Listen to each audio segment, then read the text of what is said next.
Sekarang murid-murid bolehlah cuba untuk menyediakan template bagi akaun perdagangan kelab dan persatuan. Okey, murid-murid boleh ambil satu kertas, okey, dan tuliskan template penuh bagi akaun perdagangan ini. Okey. Okey, yang pertama kita ada bentuk T. Okey, bentuk T murid-murid boleh rujuk buku teks muka surat 210. Okey.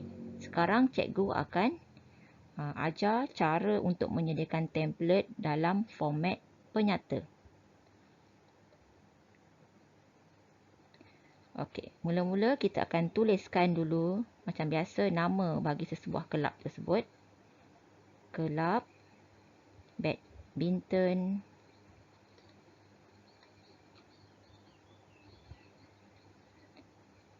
apa? Contohlah kelab badminton Okey. Seterusnya akaun perdagangan bagi tahun berakhir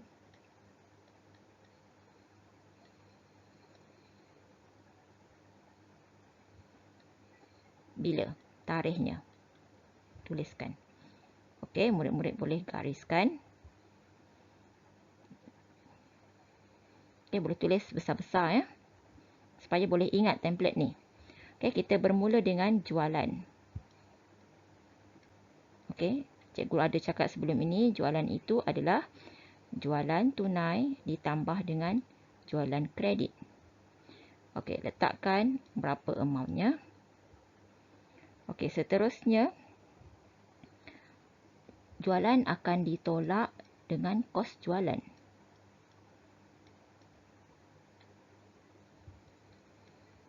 Okey, apakah item-item dalam kos jualan? Okey, kita ada inventory awal.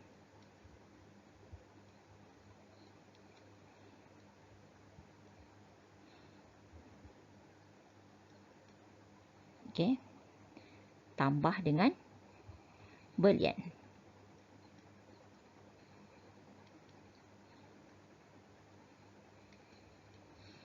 Okey, belian adalah belian tunai tambah dengan belian kredit. Okey, tambahkan dua-dua ni, kamu akan dapat satu amount di sini. Okey, kemudian tolak dengan inventory akhir.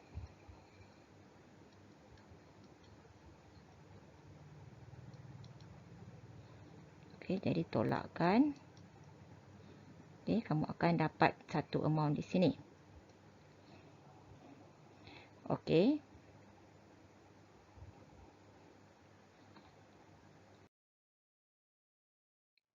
Kemudian kita akan tambahkan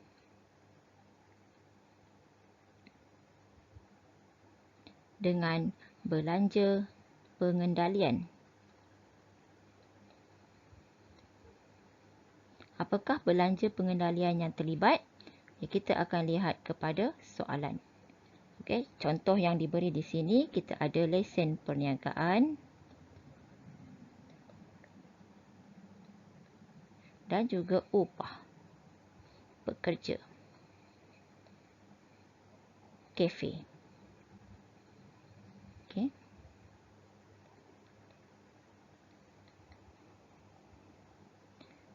Jadi, item yang atas tadi, kamu tambahkan dengan dua item ini, kamu akan dapat satu amount di sini, iaitu kos jualan. Jadi, jualan akan tolak dengan kos jualan.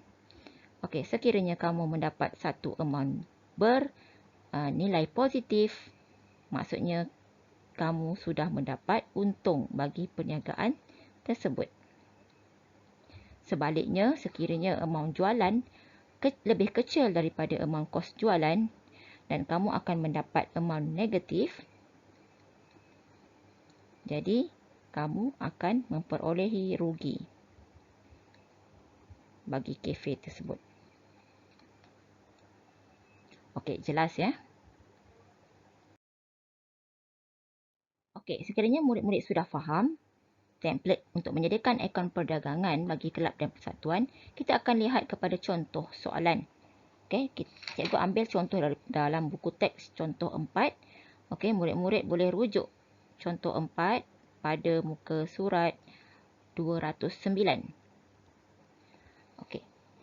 Kelab badminton Taman Bukit Katil Kenari Air Keruh mengusahakan kafe cyber yang menjual minuman. Maklumat berkaitan dengan kafe cyber adalah seperti berikut. Okey, maksudnya aktiviti sampingannya adalah sebuah kafe cyber, iaitu menjual minuman. Okey. Jadi kamu boleh baca segala maklumat yang dia berikan. Okey, sediakan akaun perdagangan kelab badminton Taman Bukit Katil Kenari bagi tahun berakhir 31 Disember 2017. Okey, jadi kamu kena kenal pasti 5 maklumat yang ada dalam akaun perdagangan. Okey, yang pertama, kena kenal pasti jualan. Jualan apa? Jualan kafe cyber. Okey, jualan tunai. Cari jualan tunai di mana? Okey, mesti dia berada dekat akaun penerimaan dan pembayaran. Okey, sudah ditulis sini, jualan tunai. Jadi murid-murid boleh tandakan star. Okey, jualan kredit. Okey, jualan kredit mesti berkaitan dengan akaun belum terima. Okey, jadi kita akan startkan pada akaun belum terima. Okey, yang kedua, belian. Belian kafe cyber. Okey, belian apa? Belian tunai.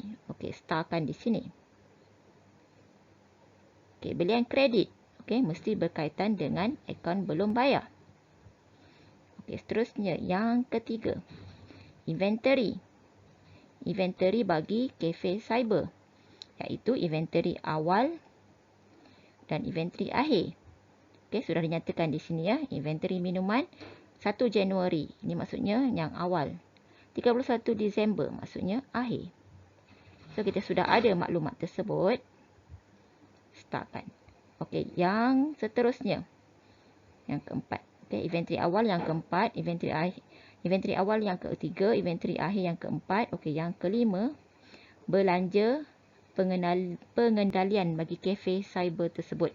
Okey, kamu boleh tengok apa belanja yang terlibat dekat akaun penerimaan dan pembayaran. Iaitu kita ada lesen perniagaan dan juga upah pekerja kafe. Okey, jadi kamu sudah pun menganalisis soalan tersebut dan mencari maklumat-maklumat yang diperlukan bagi tujuan penyediaan akaun perdagangan bagi kafe cyber tersebut. Okay, seterusnya, disebabkan kita perlu mencari jualan kredit dan juga belian kredit. Okey, jualan kredit dan belian kredit. Tetapi maklumat yang diberi dalam soalan adalah berkaitan dengan ABT dan ABB. Okey.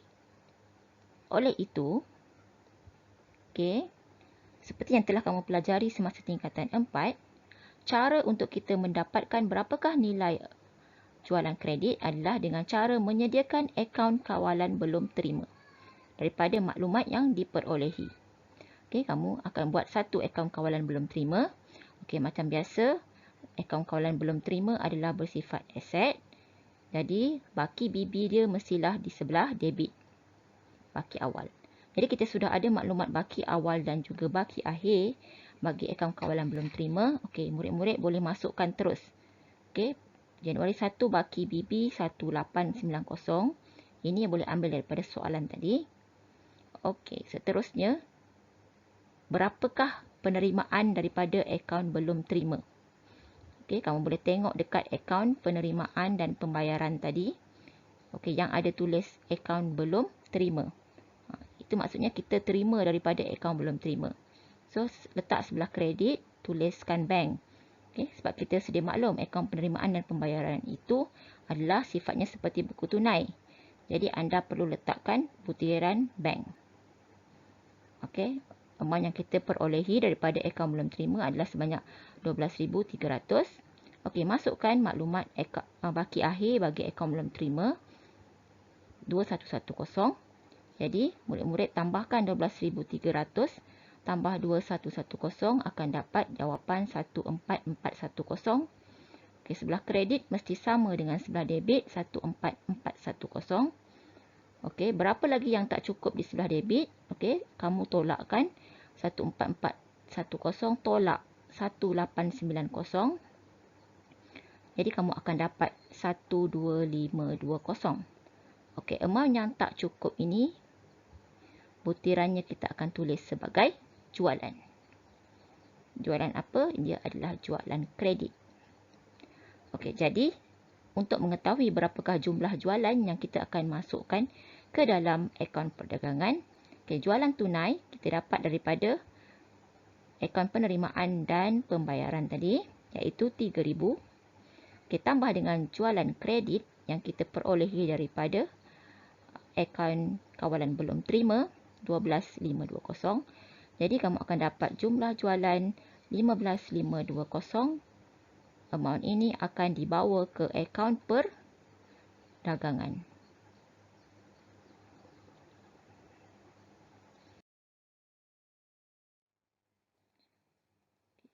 Begitu juga untuk kita mencari belian kredit.